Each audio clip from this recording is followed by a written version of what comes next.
Finally invitation ছিল আমার আপুদের বাড়িতে, তো ওদের বাড়িতে যাচ্ছিলাম। যাওয়ার আগে যে কিভাবে প্রিপারেশন নিচ্ছিলাম সেটা আপনাদের সাথে শেয়ার করতেছি, তো পুরো ব্লগটির সাথেই থাকুন। আমার আপু যখন আমাদেরকে ইনভাইট করছিল তখন আমি চিন্তা করলাম যে ড্রেস পরে যাব না শাড়ি পরে যাব, তো এক সময় ডিসিশন নিলাম যে না শাড়ি পরেই যাই। শাড়ি পরতে আমি একদমই পারি না, কারণ এর আগে তেমন ভাবে আমার কখনো শাড়ি পরা হয়নি, যদিও শখের বসে একবার দুইবার পরছিলাম, কিন্তু ভালোভাবে আমি শাড়ি একদমই পরতে পারি না। বাট আমি অনেক ট্রাই করছি শাড়ি পরার জন্য, কিন্তু কোনোভাবেই আমি ঠিকঠাক ভাবে শাড়িটা পরতে পারতেছিলাম না। আমার তো অনেক বেশি বিরক্ত লাগতেছিল বলে বোঝানোর মতো না। এক পর্যায়ে মনে হলো যে ধ্যাত শাড়ি পরবো না, এমনিতে জামা পরে চলে যাব। পরে আবার ভাবলাম যে না, এমনিতে পেঁচাই পুচাই যেভাবে পারি ওইভাবে শাড়িটা পরে নিই, তো এরকম ভাবেই পরছি, যদি একদমই ঠিক হয় নাই। আই উইল ট্রাই ইট, আমি যথাযথভাবে চেষ্টা করব যে সুন্দরভাবে শাড়িটা পরার জন্য, যদি এরপর থেকে পরা হয় আর কি। কোথাও যাওয়ার সময়ের কথা বলতেছি। তো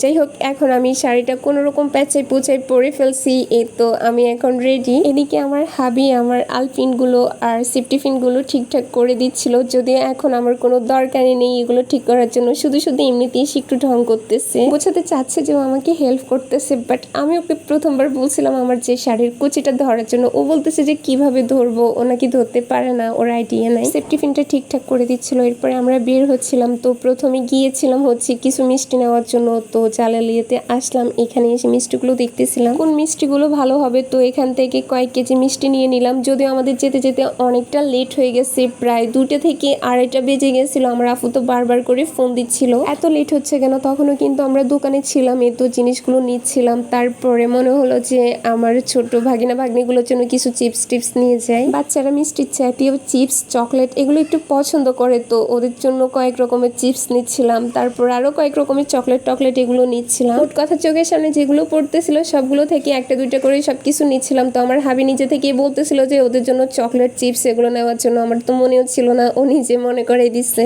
ওদের জন্য এখান থেকে চিপস চকলেট এগুলো নিয়েছিলাম। তারপরে আমরা গিয়েছিলাম হয়েছে কিছু ফল নেওয়ার জন্য, তো ফল দোকানে আসছিলাম। এই মুহূর্তে এসে দেখতে পাচ্ছিলাম যে প্রায় সবগুলো ফল দোকানে অফ ছিল, একটা দোকান খোলা ছিল, এখান থেকে নিয়ে নিলাম। এটা হচ্ছে নাসিম কলেজ। এখানে এসে আমরা কিন্তু ফটোশুট করছিলাম, তো যাওয়ার সময় ওই কথাগুলো মনে পড়তেছে যখন এখানে এসে ফটোশুট করছি। যদিও আমার ইচ্ছে মতো মনের মতো করে ফটোশুট করা হয়নি, আমি চাইছিলাম কয়েক হাজার ফটোশুট করার জন্য, বাট কয়েকশোটা করা হয়েছে, এটাতে আমি একদমই সন্তুষ্ট না। আমার তো অনেক ইচ্ছে ছিল কত স্টাইলের কত পোজ নিয়ে ছবি তুলবো, বাট ওইরকম ভাবে তেমন কিছুই হয়নি, মাত্র কয়েক রকমের এমনিতে করা হয়েছে। তো যাই করা হয়েছে এগুলো মোটামুটি আলহামদুলিল্লাহ। আমার তো বারবারই মুড সুইং হচ্ছিল যে ফটোশুট করব, ফটোগ্রাফারকে বলবো নাকি বলবো না, বাট আমার হাবি বলতেছিল যে বলার জন্য। ও কিন্তু আমার প্রতিটা ইচ্ছেকে অনেক বেশি প্রাধান্য দেয়। আমি শুধু ওকে একবার বলছিলাম, তো ও জানে আমার ফটোশুট করার ইচ্ছে, তাই তো ও কোনো কিছুর দিকে না তাকাই চিন্তা না করে ডিরেক্ট বলে দিছে যাতে আমি ফটোগ্রাফারের সাথে কথা বলি। সে বরাবর আমার ছোট বড় সব রকম ইচ্ছে পূরণ করার জন্য যথাযথ চেষ্টা করে থাকে, এর জন্য তো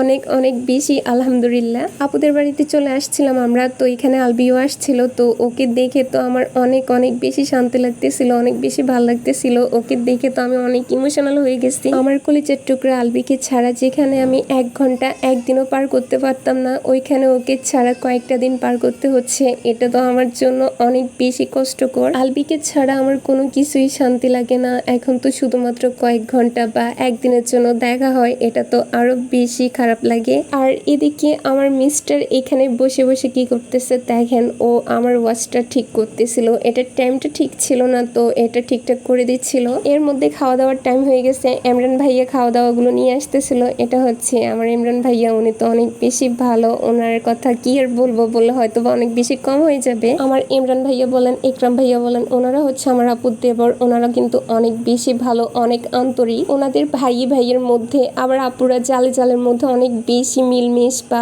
আন্তরিকতা, এই বন্ডিংটা দেখতে সত্যি আমার অনেক বেশি ভালো লেগে থাকে। ওরা যেন সবসময় এরকম মিলমিশ আর ভালোবাসার মধ্যে থাকে, এটাই প্রে করি। তারপরে আমরা খাওয়া দাওয়া করার পর অনেক বেশি গরম লাগতেছিল, এজন্য বাইরে আসছিলাম। এটা এখানে এসে আমার সাথে একটু উল্টাপাল্টা করতেছিল, মানে আমাকে ভিডিও করে দিচ্ছিল না, আর কি একটু জানি বলতেছিল, তাই তো এটার হাতের মধ্যে একটু সিল মেরে দিছি। এরকমটা প্রায় করে থাকি, এভাবে ওনাকে একটু ভালোবাসা দিই আর কি। এখানে এসে এভাবে একটু রোমান্টিক হচ্ছিলাম, মানে রোমান্টিক একটু ফিল হচ্ছিল। মিস্টার তো শুধু হাসতেছে, না হেসে আমার হাতটা তো ধরলেও একটু পারে না, কিন্তু উনি হাত ধরা তো দূরের কথা, শুধু হাসতেছে আর হাসতেছে। পরে এসে হাতটা ধরছে, তাও ভালো নিজে থেকে হাত ধরছে, আমি কিছু বলে নাই। যদি নিজে থেকে না ধরতো তাহলে কিন্তু আরেকবার সিল মেরে দিতাম। এরপরে আবার নাস্তা দিছে, মিষ্টি টিষ্টি এগুলো দিছে, বাট এগুলো কোনো কিছু খেতে আমার একদমই ইচ্ছে করতেছিল না। গরমের মধ্যে কোনো কিছু খেতে কি ভালো লাগে নাকি। তারপরে আমরা এখানে এসে একটু দাঁড়াইছিলাম, তো এখানে তো দেখতেছিলাম যে একটা বিড়াল একটা কাঠবিড়ালিকে ধরার জন্য একদম গাছে উঠে গেছে। কাঠবিড়ালি তোমার থেকেও বুদ্ধিমান, বুঝছো বিড়াল। তো আজকে এই পর্যন্ত, সবাই অনেক বেশি ভালো থাকবেন। আজকের ব্লগটাও এই পর্যন্ত। যারা যারা আমার ব্লগ দেখেন তাদেরকে অনেক বেশি ধন্যবাদ। Thanks for watching this video. Allah Hafiz.